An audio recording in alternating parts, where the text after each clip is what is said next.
Hello my dear students, आज की video में हम क्लास 9th का ये चैप्टर नंबर 4 करने वाले हैं मैथ्स का, जिसका नाम है लीनियर इक्वेशंस इन टू वेरिएबल्स। राइट, यहाँ पे एक्सरसाइज 4.1 है। सो इसको सॉल्व करने से पहले हम चैप्टर का नाम समझ लेते हैं कि क्या कह रहा है। लीनियर मतलब क्या होता है कि जो डिग्री होगी, है ना, जैसे मैंने यहाँ पे लिखा है x plus y equals to 5। So x की पावर 1 है और वाई की पावर भी 1 है, तो लीनियर का मतलब होता है डिग्री। डिग्री मतलब पावर, ठीक है। सो डिग्री हमेशा 1 होनी चाहिए। लीनियर यहाँ पे लिखो डिग्री इक्वल्स टू 1, तो लीनियर का मतलब होता है ये। इक्वेशंस का मतलब होता है इक्वल्स टू, जैसे यहाँ पे लिखा है x plus y equals to 5, तो यहाँ पे इक्वल्स आ रहा है ना, इक्वल, तो इसका मतलब होता है इक्वेशंस इक्वल्स में आए, इक्वल्स टू में आए। इन टू वेरिएबल, अब वेरिएबल का मतलब होता है अल्फ़ाबेट, अल्फ़ाबेट्स, ठीक है। सो यहाँ पे अल्फ़ाबेट एक्स, जैसे यहाँ पे लिखा है एक्स प्लस वाई। अब यहाँ पे 2 इसीलिए बोला है यहाँ पे, तो यहाँ पे एक्स प्लस वाई लिखा है मैंने। एक्स एक अलग वेरिएबल हो गया, वाई एक अलग, तो 2 वेरिएबल, तो लीनियर इक्वेशन इन 2 वेरिएबल। तो यहाँ पे मैंने इसको सम अप कर दिया इसको लिख के। राइट, अब यहाँ पे हम कुछ कुछ चीज़ें पढ़ लेते हैं जिसके बिहाफ पे क्वेश्चन सॉल्व होंगे। देखो, कोई भी इक्वेशन जो होता है कैसे लिखा होता है, a x plus b y plus c equals to 0, तो इस फॉर्म में इक्वेशन लिखा हुआ मिलेगा आपको।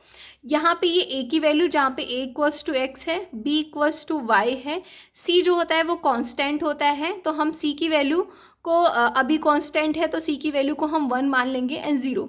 अब यहाँ पे अगर जैसे मैंने कोई इक्वेशन लिखा 3x plus 8y minus 9 equals to 0, अब ये -9 है, यहाँ पे आएगा तो +9 हो जाएगा। So 3x plus 8y equals to 9। So हमेशा ध्यान रखो, माइनस है तो प्लस, प्लस है तो माइनस, ऐसे ही डिवीजन है तो मल्टीप्लिकेशन, मल्टीप्लिकेशन है तो डिवीजन हो जाएगा। इक्वल्स टू के इधर उधर आएंगे तो। अब यहाँ पे इसी तरीके से जैसे मैंने इसमें बताया था, यहाँ पे भी वही होगा। a की वैल्यू क्या हो जाएगी 3, b की वैल्यू क्या हो जाएगी 8 और c की वैल्यू हमें क्या हो जाएगी -9, क्योंकि यहाँ पे जब हम इधर से यहाँ पे लेके आएंगे तो माइनस हो जाएगा, तो इसलिए हम c की वैल्यू को -9 पुट करेंगे।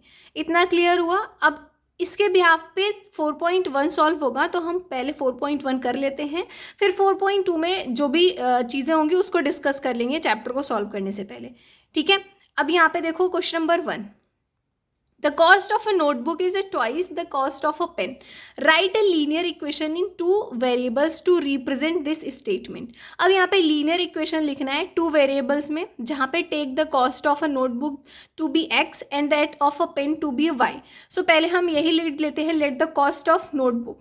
So first question यहाँ पे mention करो, क्वेश्चन नंबर फर्स्ट, ये एक्सरसाइज 4.1 का। सो हमने क्या लिखना है, हाँ ठीक है, लिखो let the cost of a notebook equals to x. उसी तरीके से let the cost of a pen हमने मान लिया वाई।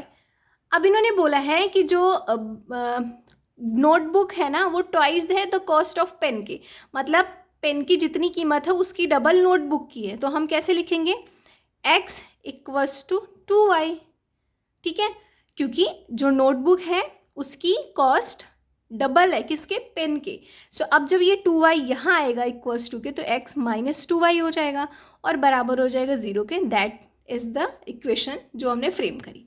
सेकेंड क्वेश्चन में यहाँ पे इन्होंने बोला है express the following linear equations in the form of a x b y plus c equals to 0 and indicate the values of a b and c in each case. So जो अभी मैंने आपको यहाँ डिस्कस करके बताया ना, ये वाला सेम वही चीज़ इसमें करना है। अब क्वेश्चन करेंगे तो ज़्यादा अच्छे से क्लियर होगा। सो देखो यहाँ पे 2x प्लस 3y, अब जो c की वैल्यू है वो कांस्टेंट होती है, वो इक्वल्स टू के इधर है। सो अगर हम यहाँ लेके आते हैं तो ये क्या हो जाएगा 2x प्लस 3y, ये प्लस है तो यहाँ के -9.35 पे बार इक्वल्स टू 0 हो जाएगा। अब यहाँ पे a की वैल्यू क्या है 2, b की वैल्यू क्या है 3, c की वैल्यू क्या है -9.35। बस यही करना था हमें।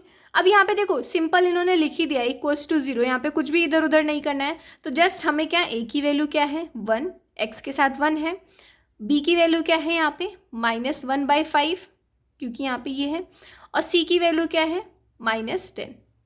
That's it.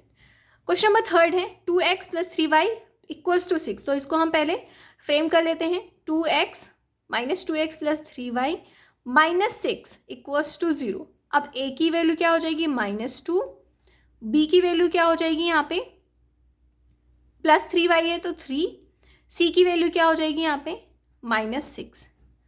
क्वेश्चन नंबर 4 देखो, अभी यहाँ पे देखो x equals to 3y given है ना हमें, तो हम क्या लिखेंगे x minus 3y equals to 0।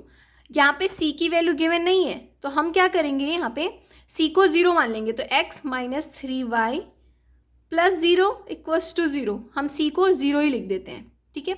So a की वैल्यू क्या हो गई -3, b की वैल्यू क्या हो गई, a की वैल्यू 1 हो गई, सॉरी +1 क्योंकि x है ना, और b की वैल्यू -3 होगी, ठीक है, और c की वैल्यू 0।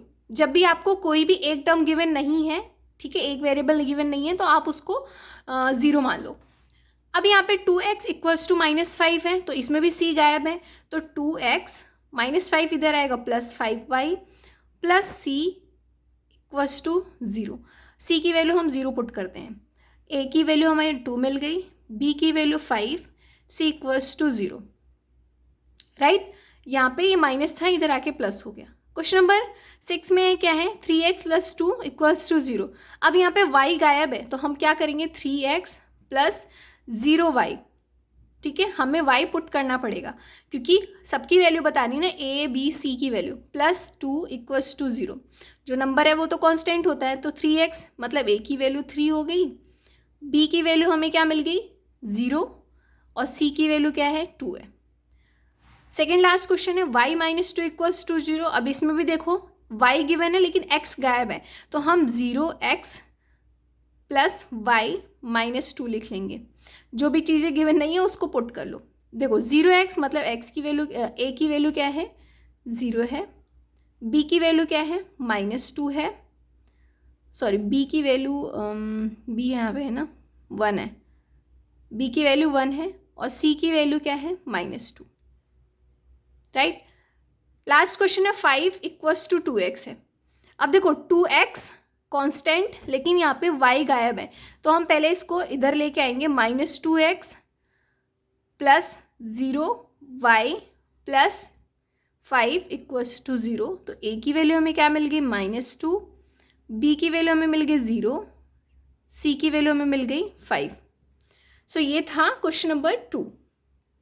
इस तरीके से एंड होता है आपका 4.1। आई होप आप सभी को समझ में आया होगा, और प्लीज़ वीडियो को लाइक करना, चैनल को सब्सक्राइब ज़रूर करना। हम मिलते हैं नेक्स्ट वीडियो में जहाँ पे हम 4.2 करेंगे, राइट।